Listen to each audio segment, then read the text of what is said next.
Hare Krishna, dear devotees.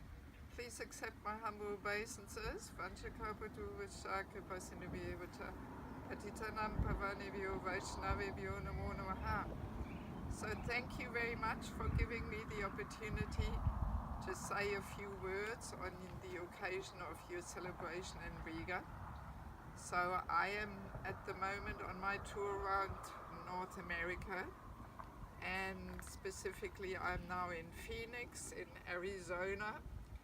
Arizona is the desert state of North America, and to begin with I wanted to introduce you to this unusual living entity.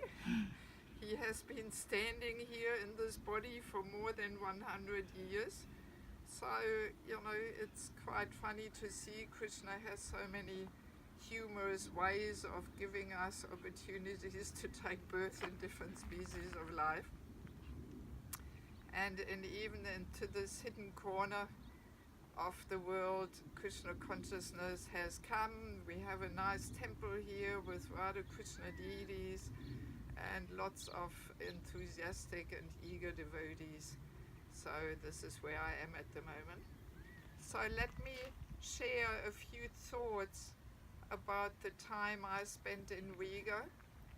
As far as I remember, this was from 1989 to 99.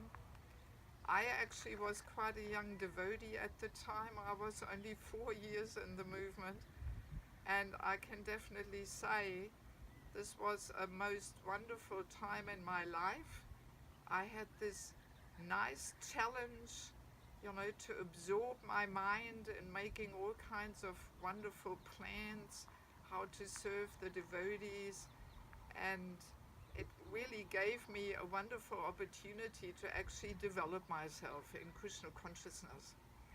And one thing I really learned from this is that the secret of success is to really absorb our minds in making plans. And that definitely,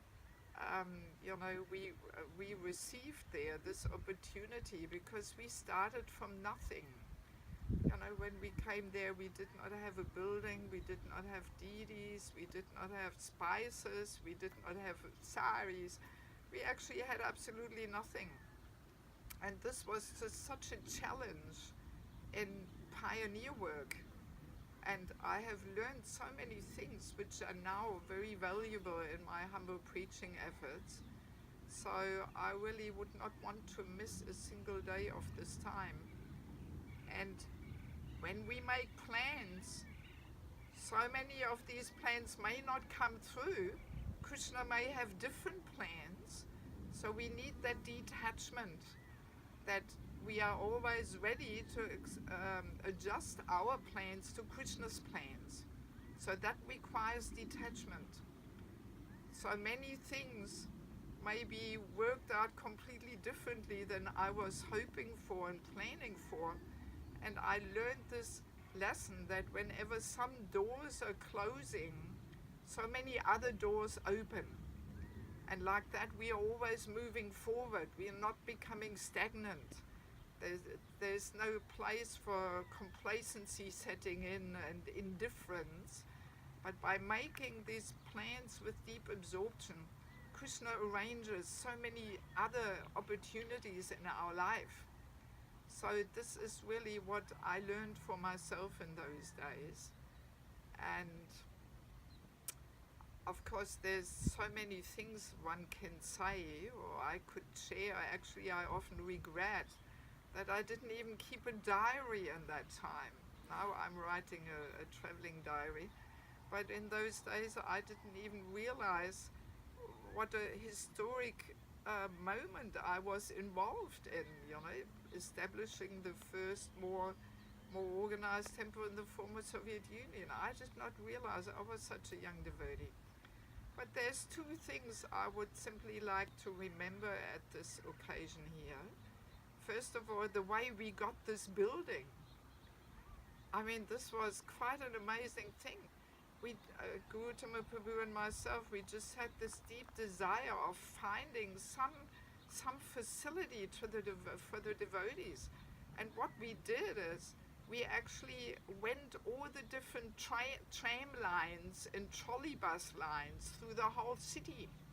And we were just sitting in the tram looking out the window, looking for some empty building. This is how we found this building. We were going systematically up and down all different tram and trolley bus lines.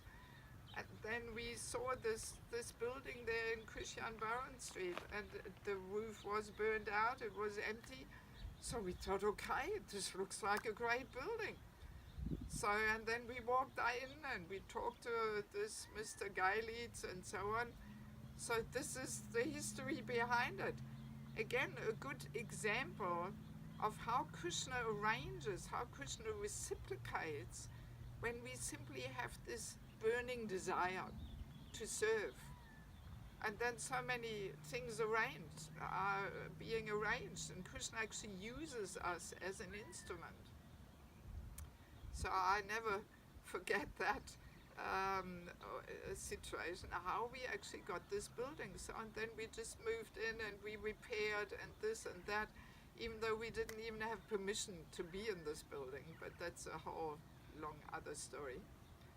And then another story, which is very remarkable for me, how we had this first Rath Yatra in Lithuania, in Kaunas. As far as I remember, this was also on our very first visit in '89, I believe. And I had a little photo of a palanquin which we used in Sydney. Just a little palanquin with Jagannath deities on it. So I had this photo in my bag. And we were visiting Lithuania. And we were thinking, oh, there's so many nice devotees here, let's have some festival, let's do something together. So we had a look at the Vaishnav calendar, which festival is coming up. So we saw, okay, Rath Yatra is coming up. So, and then I pulled this photo out and we showed it to the devotees and we asked them, can you build something like this? And the devotees looked at this picture from the palanquin and they said, yeah, we can make this. And of course we didn't have any Jagannath deities. So they made the Jagannath deities as part of the palanquin. They were built into the palanquin. You could not even take them off. So, and then, we simply set the date. Okay, on this date we want to have a little Rath Yatra parade through Kaunas. So, and then we came back weeks later, we had a look, what are the devotees doing? Oh yeah, great, looks like a nice palanquin.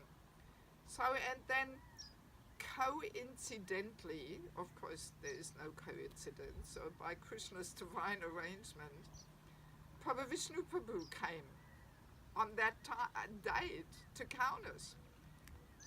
There was no communication. I mean, these days were still the KGB days, so we did not communicate with him, even internet or these things, there was no internet in the Baltics at that time. So somehow, by Krishna's divine arrangement, Prabhu Vishnu Prabhu was there. And we thought, all right, let's have a Rath Yatra. And as far as I remember, this was the very first public Harinam Rath Yatra parade. The people in Kaunas had never ever seen devotees publicly chanting and dancing in the street, because it was the end of the Soviet era. It was not permitted. So, but this parade, my God, this was really powerful. Really powerful. I remember we were plowing down the main street there in Kaunas with this palanquin and so many enthusiastic devotees, and Prabhu Vishnu Prabhu was leading this powerful kirtan, and people were blown out. People were completely amazed. They didn't know what to think, of seeing us in public and just chanting and dancing with such enthusiasm. I mean, this was one of the most powerful Harinam experiences I've ever had in my life.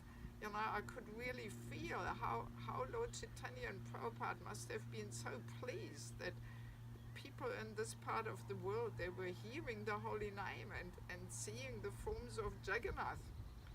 So this was really an amazing and powerful experience. And then the same palanquin, Vishnu Prabhu took all around the former Soviet Union. And he started these Rath Yatra parades with the palanquin all around that part of the world. So, and from then on we had Rath Yatras every year, and we developed them further and further. And of course next time we had it also in Riga the following year, and we had some simple cart, and every year the cart was getting better, and Gautama Prabhu was, you know, taking up this challenge of cooking a full feast for all the people who were there. You know, I mean, that was an amazing challenge in those kitchen facilities to cook a feast for, you know, 1,000 people or something, with sabji, rice, dal, puri, sweet rice, halwa, the whole thing, you know, to get that all happening and get the timing right so nothing would go sour, you know, but everything would be ready. I mean, my God, this was amazing, you know. So, yeah, and the Rath Yatras became a very important part of our Riga life there, and we had different Maharas coming and we were cooking this feast, and we decorated the car and the cart, the Rath Yatra cart, and the deities, and I mean, my God, it was just such a wonderful time of deep absorption. And that's really the secret of success, this deep absorption, taking up all different kinds of challenges in order to please, you know, Srila Prabhupada. So, yes, what can I say? I mean, there's so many more things to say, and I'm sure you have many senior devotees there present who will share so many other things. So to conclude my little contribution here, I simply want to thank all the devotees, especially those who were there when we were serving, for accepting our humble efforts of serving the devotees, because really serving the devotees, that's the secret of success. We have to be almost obsessed in how we can serve the devotees. And I'm sure we committed so many offenses also. As I mentioned, I was a very new devotee. I was only 4 years in the movement. So there's probably so many things which I did wrong, and maybe didn't treat the devotees always so nicely, or whatever it may be. So I also want to take this opportunity to humbly beg for your forgiveness for all my offenses which I may have committed. And I simply, want to thank you all for giving us this opportunity to serve there. And I wish you all the very best for your further preaching strategies and your Krishna Consciousness there in Riga. And I am planning to be at the Baltic Summer Festival this year, so I hope I will get an opportunity to associate with you there. Okay, thank you very much. Srila Prabhupada ki, Riga Yatra ki, Samaveda Bhaktavinda ki, Gaura Premanandi, Hari Hari Bol, Hare Krishna.